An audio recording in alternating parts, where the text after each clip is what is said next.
Giyang na ako na parisan diri karon bago sa Alaska Mambaling. So di na takinalan mo tug Manila, ang duwata. Diri atong suwayan. Kay gutom naman atong paspaglakaw para maabot dayon.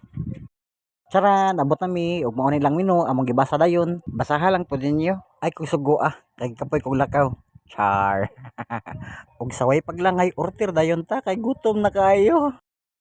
Prepare na nila akong order. Ila lang gimikos-mikos. Tara sa ato. Lumiha.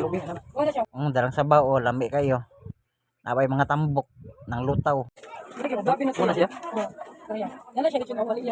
Mao na ni ang finished product. Overload kaayo.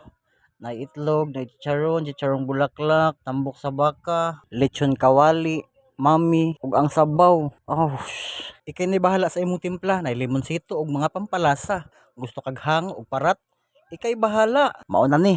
Ako nang dilawan. Kaning akong unang hungit para nimo ni nga naglaway. Yummy. Lami uy.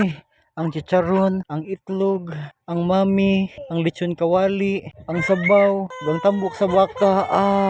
Kalami. Hurot ang upat kakanon, tilok, tanan hastang sabaw, busog match. Mga gangs, daghan ra jud og tindahan diri, barbecue sa Atbang, na mga karinderya diri lang sa Alaska Mambaling. Uli nami.